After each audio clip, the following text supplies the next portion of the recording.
Veneto, così il presidente di Union Mare Veneto sul via libera alle concessioni balneari, preoccupati gli albergatori soprattutto per la specificità del territorio. A pochi giorni dai 2 anni di pandemia in Veneto continua la discesa di contagi e ricoveri, ipotesi zona bianca per il 7 marzo, Zaia, il Green Pass sparirà ma ora è troppo presto, non siamo ancora in sicurezza. Resta sotto i riflettori il caso sollevato dal veneziano Davide Dallarmi, che non ha potuto vedere il papà ricoverato per l'ultimo saluto, le scuse dell'ULSS 3, prenderemo provvedimenti. Il senatore veneziano Ferrazzi ha presentato un'interrogazione ai ministri della Difesa e della Cultura sul protocollo d'intesa col Comune di Venezia per il futuro dell'Arsenale. Delusione tra i promotori veneziani del referendum per l'eutanasia legale, bocciato dalla Corte Costituzionale. Secondo Giuseppe Saccà del Partito Democratico, a volte le istituzioni sono più indietro della società. Incidente a Mira, furgone si rovescia in un canale di scolo, 2 feriti, il mezzo trasportava un antico clavicembalo destinato ad un restauro, ora gravemente danneggiato. Un'università internazionale attenta alle tematiche del lavoro e dell'ambiente. Ca' Foscari torna a celebrare in presenza l'inizio dell'anno accademico. Al Teatro Goldoni però non sono mancate le contestazioni. Buonasera e ben ritrovati dalla redazione di Venezia. Dunque questi titoli di oggi, lo avete sentito, in Veneto il processo è iniziato, così il presidente di Union Mare Veneto commenta il via libera sulla questione delle concessioni balneari, preoccupati gli albergatori soprattutto per la specificità del territorio. Via libera del Consiglio dei Ministri all'emendamento il DDL sulla concorrenza delle concessioni balneari con la messa a gara dal 1 gennaio 2024. Uno stop al regime di proroga durato anni e che riguarda anche circa 200 concessionari operativi della costa veneta. Siamo parzialmente soddisfatti perché sono state accolte sicuramente delle istanze che avevamo avanzate, una su tutte il riconoscimento del valore aziendale delle imprese. È evidente che si dovrà scendere ad un livello ulteriore di dettaglio e soprattutto si dovrà garantire la possibilità di dare poi una cornice regionale, perché le caratteristiche distintive, ad esempio, di Regione Veneto la rendono differente da altri territori costieri, quindi insomma poi questo disegno generalista di visione andrà calato sui territori. Gli obiettivi sono quelli di assicurare un utilizzo più sostenibile del demanio marittimo e promuovere più concorrenza sulle concessioni balneari. Ci sarà un periodo transitorio con la previsione che già dopo l'estate 2022 potrebbero essere aperti i primi bandi. È chiaro che questa regione virtuosa è forte, io credo debba essere messa in condizione di far sì che chi fino a oggi ha operato e ha operato bene nel rispetto della norma e nel rispetto anche dei principi di libera concorrenza, perché in Veneto già sono state assegnate delle concessioni per effetto di percorsi di evidenza pubblica e quindi siamo concentrati, stiamo lavorando, abbiamo gli occhi sulla palla perché abbiamo una grande responsabilità che è quella di tutelare tutti i nostri associati, ma siamo al tempo stesso fiduciosi perché è da tempo che ci stiamo preparando e siamo consapevoli di quella che è la nostra forza. Preoccupati gli albergatori. Riguardano soprattutto la scarsa forse tutela del sistema ricettivo dell'Alto Adriatico, che ha certamente delle specificità diverse dal resto della costa italiana. Quando parliamo di queste peculiarità intendiamo il fatto che per noi la spiaggia è un annesso dell'offerta turistico-ricettiva, quindi il concetto del tutto incluso per noi è sempre stato il cardine della nostra offerta.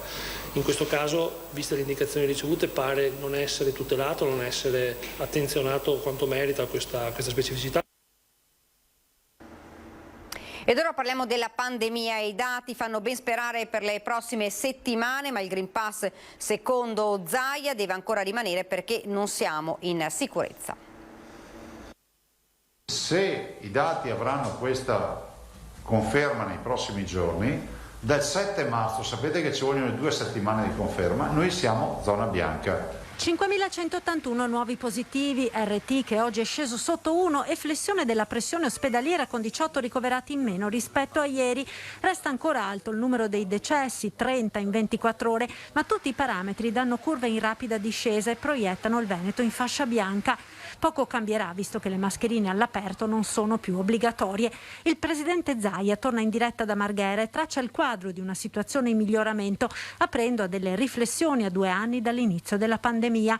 La fortuna in Veneto è stata di avere la sanità al nostro fianco, con bravi operatori che hanno fatto il loro lavoro, dice, ma la sanità nel nostro paese va ridisegnata.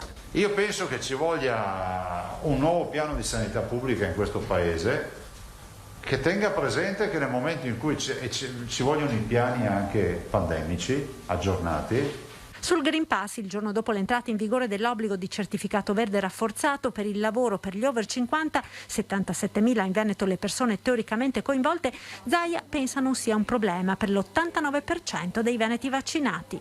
Penso che scomparirà, non è che gireremo tutta la vita del Green Pass.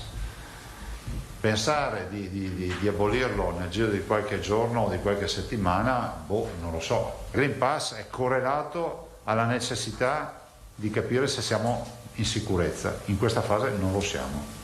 Poi il passaggio su altre questioni d'attualità, dai balneari. Il tema delle nostre concessioni balneari deve essere rispettoso della storia e dell'identità dei nostri concessionari, dice Zaia, fino al caro bollette. Necessario pensare alle famiglie in difficoltà e prestare attenzione al rischio di nuove delocalizzazioni delle imprese. Perché comunque è uno dei fattori limitanti della produzione, è il costo dell'energia.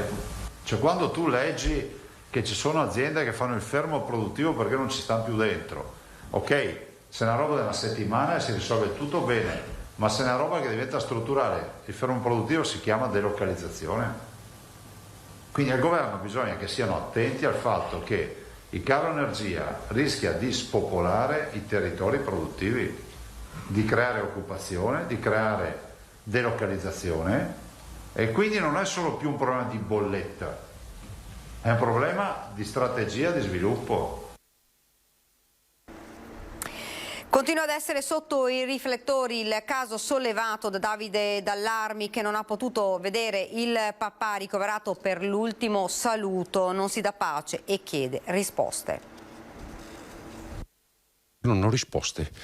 Domani è un mese, come ha detto lei, che è morto mio padre. Io non so ancora di che cosa è morto. Io non ho notizie. Non cerca visibilità né un risarcimento. Davide Dall'Armi, residente a Noale, vuole risposte. Vuole che quanto accaduto al Papa Renzo di 92 anni non succeda ad altri.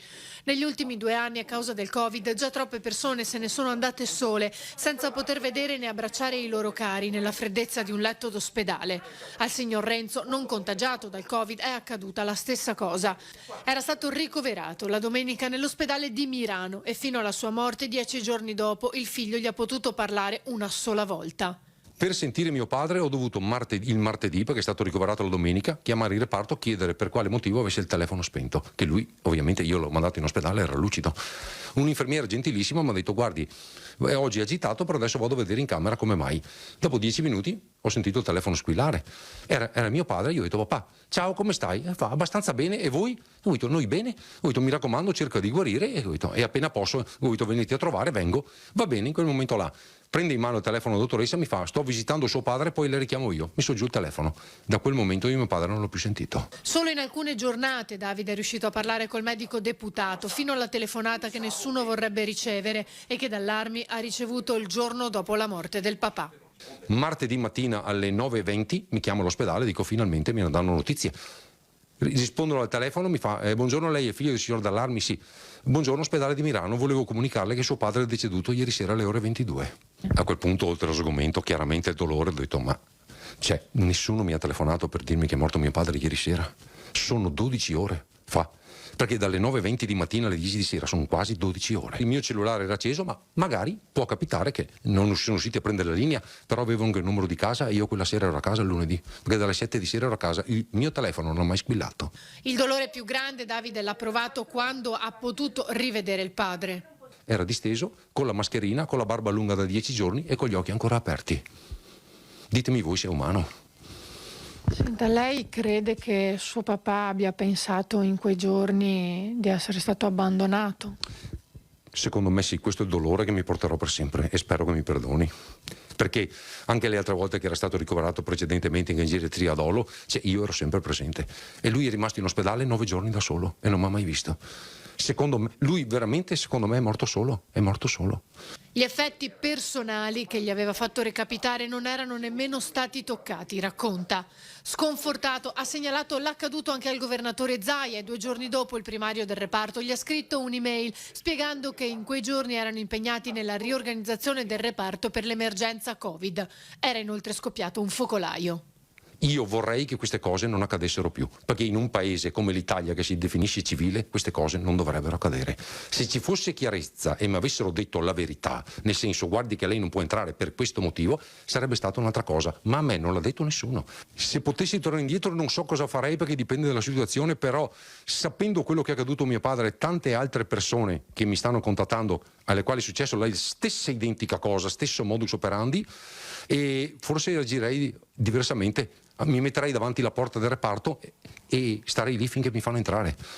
Io voglio la verità e voglio l'umanità, perché l'umanità secondo me è la cosa fondamentale in tutto. Nel chiedere scusa alla famiglia per quanto accaduto, il direttore generale dell'ULSS 3 Serenissima ha annunciato che saranno presi dei provvedimenti. C'è la massima solidarietà e mi scuso nei confronti della famiglia che ha dovuto vivere questo momento triste, e direi che noi siamo vicini ai sentimenti che sta provando il figlio in questo momento. Dal direttore generale dell'ULSS 3, che spicca per sensibilità e attenzione, sono arrivate le scuse ufficiali e la vicinanza al signor Dallarmi e all'anziana mamma per quanto accaduto, e aggiunge: a volte può succedere qualche incidente di percorso e questo, ripeto, me ne rammarico e mi scuso. Va anche sottolineato il fatto che la sanità in questo periodo sta vivendo un momento particolare. Sono 2 anni che sta vivendo una pandemia e non è una cosa comune. Anche le difficoltà, lo stress, le pressioni a volte possono portare a gesti che a mio avviso vanno condannati, non vanno capiti e per i quali noi stiamo adottando i provvedimenti del caso.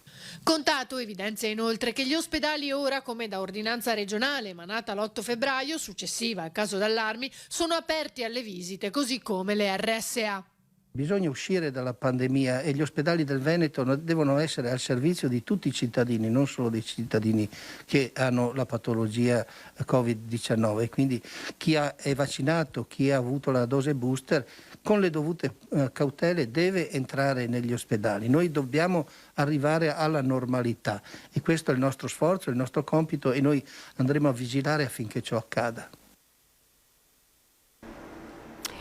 Il senatore veneziano Andrea Ferrazzi ha presentato un'interrogazione ai ministri della Difesa e della Cultura sul protocollo d'intesa col Comune di Venezia per il futuro dell'Arsenale. In queste settimane si è formato un vasto fronte perché il Comune non ceda alle sue parti. Assieme al senatore Riccardo Nencini, Ferrazzi chiede ai ministri di valutare proposte alternative maggiormente condivise dai cittadini per la valorizzazione di un'area di grande importanza per Venezia. Delusione tra i promotori veneziani del referendum per l'eutanasia legale bocciato dalla Corte Costituzionale. Secondo Giuseppe Sacca del Partito Democratico, a volte le istituzioni sono più indietro della società. La Corte Costituzionale ha bocciato il referendum sull'eutanasia legale. 1.200.000 persone, che in un paese di 59 milioni di abitanti significa più di un italiano su 6, aveva firmato perché anche l'Italia si dotasse di una legge di fine vita rivolta a chi soffre di una malattia o di una condizione dolorosa e incurabile che ne faccia esplicita richiesta. Una brutta battuta d'arresto che sostanzialmente prolungherà le sofferenze di molte persone. Detto questo, ora la passa parla al Parlamento. Il Parlamento deve prendere una decisione molto forte e chiara. Le motivazioni che hanno portato alla decisione della consulta non sono ancora state rese note, ma sostanzialmente la Corte avrebbe ritenuto che l'abrogazione parziale dell'articolo che disciplina il reato di omicidio del consenziente non preservi la tutela minima costituzionalmente necessaria della vita umana, in particolare delle persone deboli e vulnerabili. A volte le istituzioni, diciamolo, sono molto più indietro della società civile, è un classico in questo paese e spesso nella storia novecentesca proprio le battaglie referendarie hanno fatto sì che le istituzioni si tarassero, diciamo così, entrassero maggiormente in sintonia con quello che è la maggioranza del volere del paese. Pochi giorni fa il neopresidente della Corte Costituzionale Giuliano Amato, chiedendo un impegno al massimo per consentire il più possibile il voto popolare, aveva detto: davanti ai quesiti referendari ci si può porre in due modi, o cercare qualunque pelo nell'uovo per buttarli nel cestino, oppure cercare di vedere se ci sono ragionevoli argomenti per dichiarare ammissibili i referendum che pure hanno qualche difetto. Giuseppe Sacà ha partecipato personalmente alla raccolta firme. Banchetti ne abbiamo fatti veramente decine tra Venezia e Mestre. Tra chi appunto firmava c'era un ampio spettro della popolazione, giovani, meno giovani, persone con anche già purtroppo alcuni problemi, quindi veramente un ampio spettro di persone. Questa mattina verso le 8:30 i vigili del fuoco di Mestre sono intervenuti in via Bastie nella zona di Piazza Vecchia Mira per un furgone che si era rovesciato nel canale di Scola a bordo strada. All'interno c'era l'autista e un passeggero che sono rimasti incastrati e per liberarli è stato necessario l'utilizzo dell'autogru. I due sono stati poi affidati alle cure degli operatori sanitari che li hanno trasportati all'ospedale con l'ambulanza. Nell'incidente però si è danneggiato il carico del furgone, un clavicembalo di grande valore che era diretto ad un laboratorio di restauro nella provincia di Padova. Sul posto anche carabinieri e polizia locale per la deviazione del traffico. Un'università internazionale attenta alle tematiche del lavoro e dell'ambiente. Ca' Foscari torna a celebrare in presenza all'inizio dell'anno accademico al Teatro Goldoni, però non sono mancate le contestazioni. Siamo giovani, ma a differenza delle generazioni di giovani del passato, siamo dolorosamente consapevoli di non essere invincibili. Abbiamo alle spalle un passato in frantumi e un futuro sempre più incerto. Nelle parole della rappresentante degli studenti di Ca' Foscari, Elisa Sartorelli, i dubbi non solo legati alla pandemia di una generazione che si è improvvisamente scoperta più fragile. L'inaugurazione dell'anno accademico è tornata in presenza al Teatro Goldoni di Venezia, dopo che l'anno scorso la pandemia aveva costretto ad una cerimonia via internet. Della nostra università, una comunità che conta 23.000 studenti e 1.300 tra docenti e personale. La magnifica rettrice Tiziana Lipiello ha sottolineato tra le sfide di Ca' Foscari l'ambiente e il contrasto al cambiamento climatico, condizioni di lavoro che concilino vita e professione, il superamento della disparità occupazionale e retributiva tra laureati e laureate, quindi la residenzialità per gli studenti a partire da un nuovo progetto all'ex caserma Pepe al Lido. Oltre ai 220 posti letto, prevediamo spazi per servizi culturali e didattici, aule studio, sale, riunioni, biblioteca, spazi internet, lavanderia, palestra, uffici di servizio. Inoltre, nel centro storico veneziano, il prossimo luglio inizieranno i lavori per la ristrutturazione della Chiesa 4 a San Basilio. In collaborazione con il Comune Lo Juav, Ca' Foscari sta valutando anche un progetto di utilizzo del complesso delle Teresi a Dorsoduro. Infine sarà completata la residenza di via Torino a Mestre con la realizzazione di un edificio polifunzionale destinato a mensa, aule e attività sportive. Un vero in bocca al lupo ai ragazzi e alle ragazze, un ringraziamento sincero a tutti i docenti.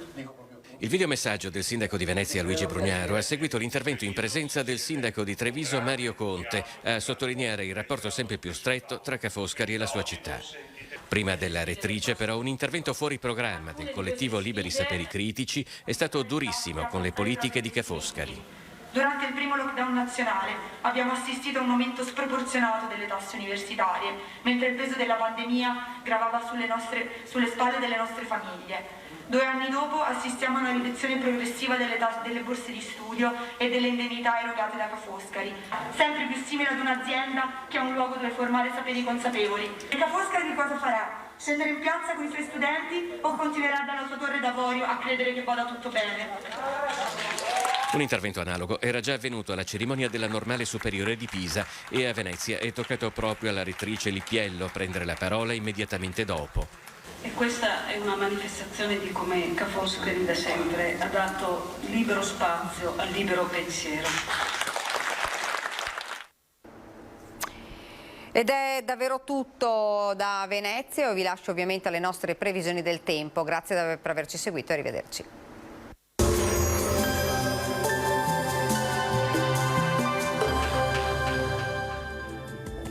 Bentrovati al meteo. Alta pressione sempre più forte e via via si assopisce nuovamente l'inverno. Il clima infatti sarà meno freddo e con caratteristiche più primaverili. Vediamo il dettaglio di giovedì 17 febbraio.